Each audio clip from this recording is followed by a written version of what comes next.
I'm gonna bring us on Facebook. I'll tell you how many we got, and then Judy, you just pick one, and then we just go. How else are things for you? Good. Then keeping busy. The two long-term classes I've had are with Jim Carwish and with David Rosowski. So we're doing a video for David for his birthday, just a surprise one as a thanks for all that he's done. I'm gonna send you something. Good. Jill Bernard sent the first one. It's only 19 seconds long, and I was dying. Really?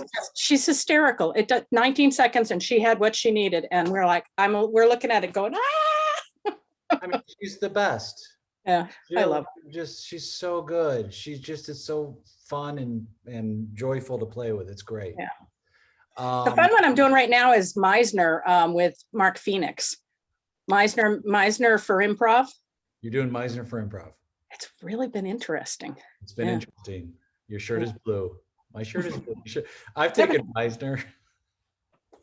Your shirt is blue. My shirt is blue. Your shirt is blue. I took like a year of Meisner. I loved it. Yeah, I'm enjoying it. How's the class? Good.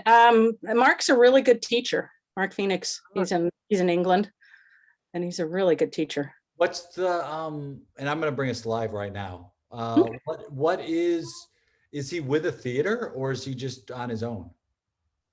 I'm not sure. I think right now he's mostly doing stuff on his own. So okay. Well, I mean, that's really interesting. So I'm going to look forward to taking. I'm going to keep an eye out for that class. Oh. All right, my friend, pick a number 1 through 26. Let's go with 24. Oh yeah, 26, 25, 20. All right, so this comes from Andrew Hefler. Do you know Andrew? I do. Oh, he's wonderful. I love Andrew. We taken a workshop with him. Oh, he's so great. I don't know him really well. Sorry, Andrew. I don't know you that well, but I've taken a workshop with him. Yet. You don't know her yet. Well, yet. Always say yet. The suggestion we have is preserves. Preserves. Thanks, Andrew.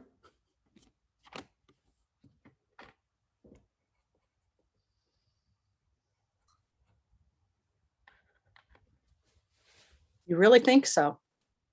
Yeah. That's interesting. I can leave you with your thoughts if you want. Squirrels? Really? Yeah. The greatest animal in the animal kingdom for sure, hands down. So you're making acorn jam for squirrels. That's your business now. Who else would make it for the greatest animal in the history of the animal kingdom? This is a fascinating business plan. I'm thinking I would like to invest. Really? Yeah. Okay, because I was very nervous that you wouldn't want to, or you thought it was crazy. A lot of people have turned me down for this, but I'm telling you, this is something this is my passion. Well, I brought you something. Okay. Because when I heard about this, yeah. I know it's cliche, but I named him Rocky, and I brought him as a gift for you. Oh my God. He likes to sit on shoulders. He's looking one right up there. Oh, he loves you. See, he's a really sweet squirrel. Oh, he will occasionally nibble on your earlobe. Yeah. So just, but he won't bite. He just nibbles a little. Well, why would I get mad at a squirrel for nibbling on my earlobe when that's what they do? I am just so impressed with your business acumen. I mean, this business plan is amazingly written. You're not just saying that because I'm your dad. Do you really mean it? No, I really mean it. I really mean it, son. You've done a great job with this. I mean, I'm glad to see you putting that business degree to work. I mean, well, thank you. Oh, wow. We should celebrate. Yeah, Oh, no, I don't think we want to go there. Wait, no, what were you gonna say? It's really not appropriate. Tell your old man, what were you gonna say? There's a new wild game restaurant, but I don't know what's on the menu. So I think we better stick with Italian. Wait, you're gonna put out that there's a wild game menu and you don't want to go there? I'm just afraid they might serve squirrel. Well, just because they serve squirrel doesn't mean we can't go to the restaurant. Could we try it out? We could try it out. Yeah, and my treat. No. Wow, it's a whole menu of squirrel. Um, I feel bad. I'm gonna order it. well, we're here. We haven't. Close your eyes. Close your eyes, Rocky. Yeah. Close your eyes. Can I Oh, order it? He's I'm right. sorry. That is a necessary. It's an aid animal. emotional support animal. Yeah, it's a support animal. Support animal. So I am legally entitled to bring my emotional support animal into your restaurant, good sir. Thank you. I think I'm gonna have a salad, just a salad. Only because he's sitting on your shoulder and he's looking me in the eyes. Okay, he knows what you're thinking. So I'm gonna stick with the salad. Okay, can we get 2 salads? I'll have a salad as well. 3 salads, please. I'm sure Rocky. Oh yeah, Rocky would like one, I'm sure. Okay, all right, stop. 3 salads, and then I'm gonna have a maker's mark on the rocks. I'm gonna go crazy. Make it 2. Make it 2. Maker mark. Oh, I think that, just the fact that we're out, I'm happy with. And I'm just so proud of you finally working on something like this, and getting it set up. And I've always been proud of you. I've always been proud of you. Always. You've been proud of me? Yeah. You go out there and you go for it. You try things. But this is the first time I've really wanted to invest. You're proud of me?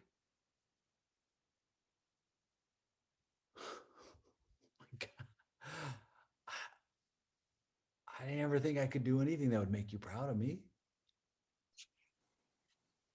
I've always been proud of you. When you built that bicycle ramp and you jumped, and even though you crashed and broke your arm, I was still proud of you. You tried. Wow. And in high school, when you tried for that tournament, that chess tournament, yeah, and you were the first one eliminated, but you tried. But I was in it. You were in it. You made the finals to get in it, and you were the first one out, but you tried. And when you went for your driver's license, yeah, it may have taken 4 tries, but you kept trying. That 3rd try when you crashed the car was a little iffy, but the 4th try, you made it.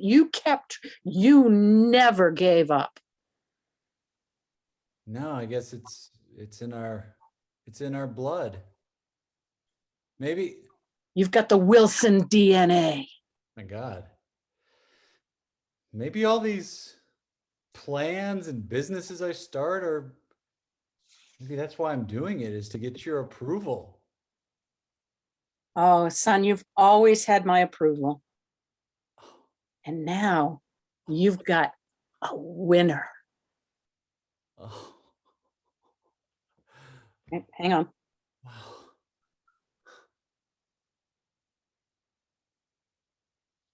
There you go. There's the check.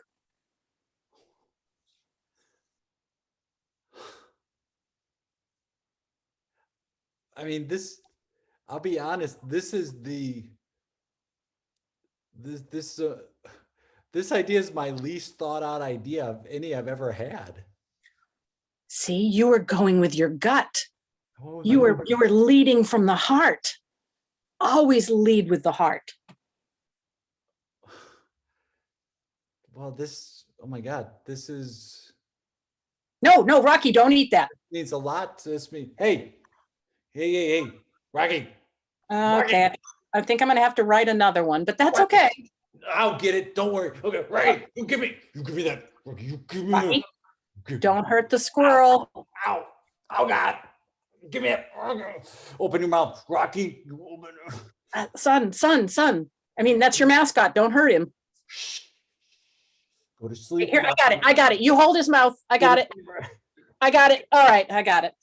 Oh, okay. Sorry, buddy. It's a good thing you got a leash on him. I mean, if he'd gotten loose in here. Huh. Okay. If you cooked, you hear that?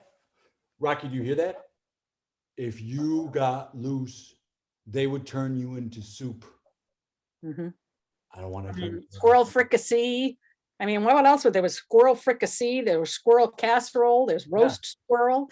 I mean, squirrel stew, squirrel soup. Tartar. I mean, yeah, that. Ooh, yeah, no. Here, you stay there. We'll come back again sometime without him, and we'll try some of it. But don't. Rocky, paws and ears. Paws and ears. The check, you can still see my signature and you can still see the numbers. It was just the corner. So quickly put it in your pocket, quick, before he gets it. Rocky. Never mind. Let him eat it. He needs dinner too.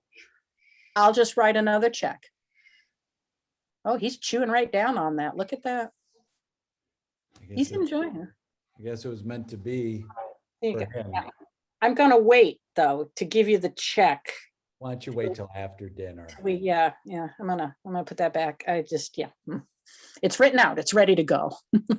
Hey, thank you for believing in me. You look so damn good with that squirrel on your shoulder. Huh? I like it. You look. Oh, that is the picture that needs to go on the preserves. On the acorn preserves. That's it. You got it. There you go. You got the picture. Isn't that perfect? Let me see. Look. Oh, perfect. Oh my God, yes. Hey, thanks. Your mother, if she was still with us, would also be so proud. Really? She would, she made me put those bird feeders up every year, but she did it mostly for the squirrels. Those little buggers. It was meant to be. It was meant to be. That's probably what got that idea. You could just put the salad. We all got salads. We just put them. Yeah, thank you. Thanks. It's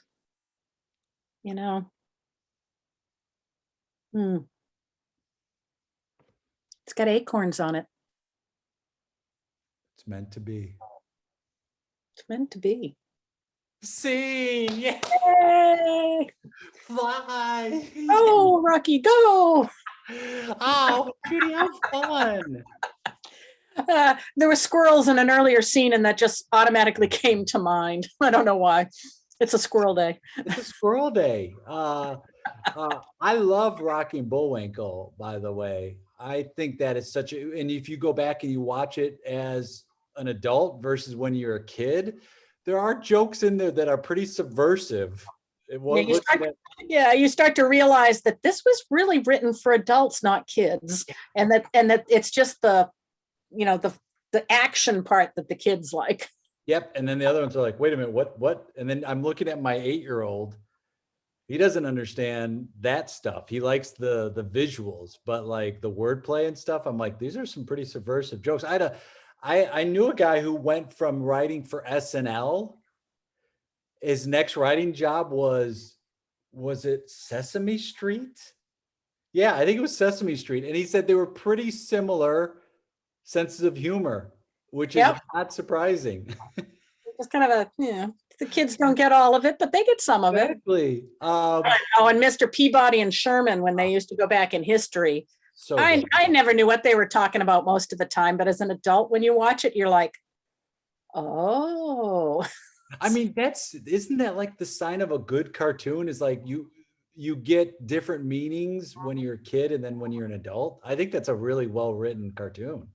well, you're a parent. Kids' movies, they have to put some adult stuff in them, some Yeah. things that the kids won't get, because they know the parents are going to have to go watch them too. No, they have, that's the thing. It's like you you have to hope that your kids, my kids started getting into Teen Titans, which is a cartoon about these like teen superheroes, which I actually used to watch.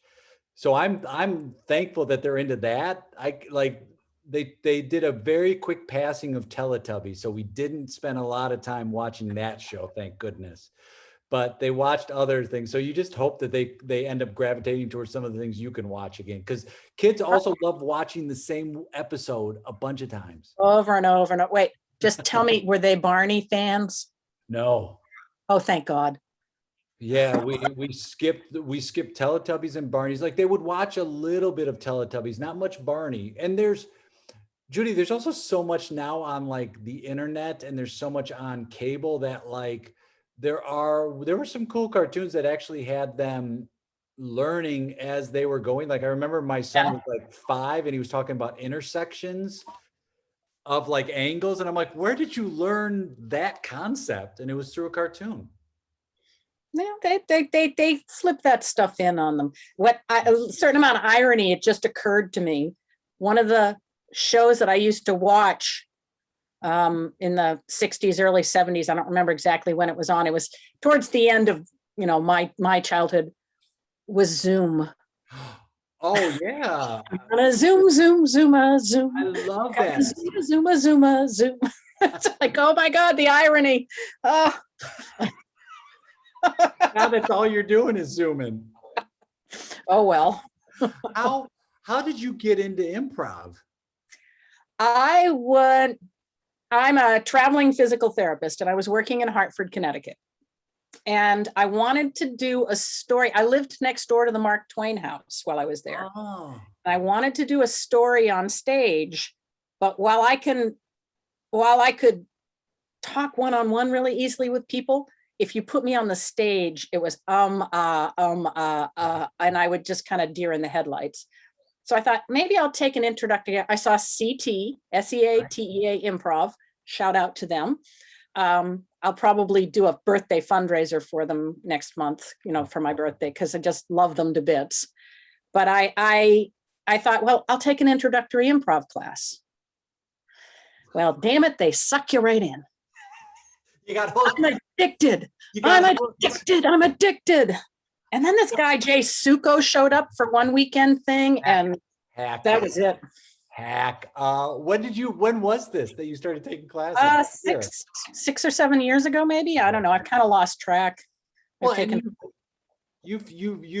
you're all over. It's great. You're all over virtual improv. Like you're a huge supporter. Not only do you do shows, you watch shows, you share. I mean, it's really inspirational, and you are also a big part of what's now known as the vintage improv scene and the Vintage Improv Festival. You and Miki Manting are like the two kind of leaders of that. And Mickey's out there in front a lot, but I don't think you get as much credit for, like, you do a lot of work with that group.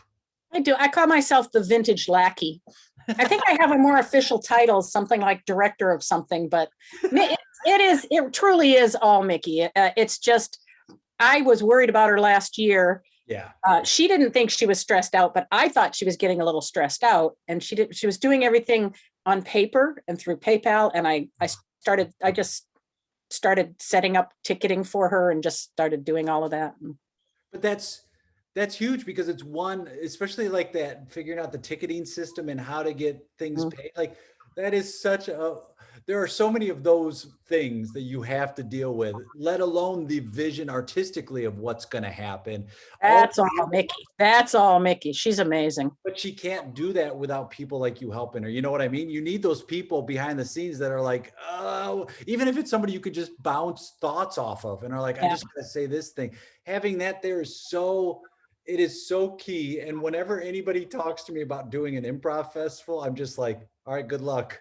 There's so much work that goes in, this, and now to move it, because vintage Improv Festival last year was supposed to be in person. Yeah.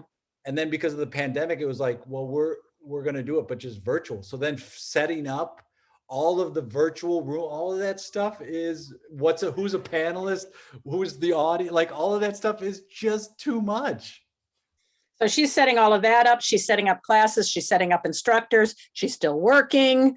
You know, I mean, it was amazing to me. But yeah, so it's just that I'll have to go back and count one of these days, but I would say over the last year, well, I started end of April because I drove home on my birthday, April 24th. I drove home to Maine from Connecticut because they were shutting everything down. Wow. And I started taking a class like a week or two later from Vintage. Yeah. And I just kept taking them. I've either been doing the workshops or classes or something continuously since then. And I would say probably between workshops and classes, 70, 80, 90, 100 of them. I mean, that's, you know, it's like, are you nuts? And I mostly go through Vintage, but I'm now going through some other ones so that I'm getting that international connection. You know what that's like. It's great fun. It's great fun. It's the most exciting thing to me since I've started is the fact that now you have friends and you make connections with people that are all over the world. You find people where it's like, you and I share a very similar sense of humor. We are from completely different backgrounds. We have different points of view, but yet we still connect in a way that is just what we're looking for. In this pandemic, we're looking for connection, and we can find somebody who connects with you on a humor level, and you're like, wow, it doesn't even matter where you're from or what you look like or how old you are or any of that stuff. You just connect with someone. I mean, it's huge. It's so exciting. We have built and strengthened this worldwide community thanks to people like Miki and people like you that come and teach the classes. And one other thing that I really have gotten out of this is how little I knew about the actual history of improv and who's out there. You know, you're a really well-known instructor, but I didn't know who you were until you came and taught that class. And I mean, but that's not up, you know, it's just because I didn't go to school at Second City. I didn't do any of, so I think someday I'm going to do a beginner class in my hometown to try and build a community here. And one of the things I'm going to put in is, here's the history of improv. Go read about it. Here's some of the people that are out there teaching right now. And then I'm going to try and set up a lot of weekend intensive. I can pretty much talk a bunch of you guys into coming to Maine if I offer you lobsters or a little sail on the ocean or something. You know, you don't even need anything more. You've already got us. It's funny because like when I would teach at Second City, there are some instructors, but you would think more would do that, where you're like, let me just spend 10 minutes. I'm going to tell you about the history of this theater. I'm going to tell you about how it connects, where it comes from, because I think it's really important to let people know it comes from this place. And it's like, it starts with, you know, for like the, I guess, modern improv, you talk about like Neva Boyd and Viola Spolin, and their Viola Spolin's son was Paul Sills, who started the Second City. And then from there came like IO and all these places. But it's important to know we aren't where we are without, to me, Neva Boyd and Viola Spolin are like the two key, and they were using improv not for like stage, but to help people get more comfortable with who they are and connect better as a group, and the importance of play in adults, which the older I get, the more I realize that is the thing, is like we drop the idea of play early on as frivolous, and really it's very important. Yeah. And then the number of varieties of types of improv too. I mean, you've got dramatic improv, you've got comedy sports, you've got long form, and you've got short form. And I didn't know what long form and short form were, even after my first class, even though they kind of mentioned it. I'm I still had no idea what it was, you know? So if I taught a class, I would definitely want to give them a little more background, you know, so they had an idea what's going on. And it's funny you say that, because I feel like teachers do a lot of times assume that students know more than they do, as far as that, where it's like, okay, just do like, even when you're talking long form and types of edits, it's like, why do a sweep edit in one scene? What's the point of it? Why do like a more internal edit? What's short form? What does it have to do with long form? Like all of that stuff, I think is very key, because you're giving information to Yeah. then use in those scenes. And you have a shared language versus like, oh, 3 of the 10 people in class know what long form is. 7 don't care. How do we bridge that? How do we get everyone here speaking kind of that same language as far as understanding what each of that means? Right. So Um, definitely. Well, I think this was a blast. I appreciate it. Well, you are the best. And where can people, if they want to follow you online, what's the best way for them to do it? I am on Facebook. Look for the Judy Weatherbee that's from Maine. There's only about 3 or 4 of us on Facebook, so I'm pretty easy to find. Would you say you're the main Judy Weatherbee? I am the main one, baby. I am the main one.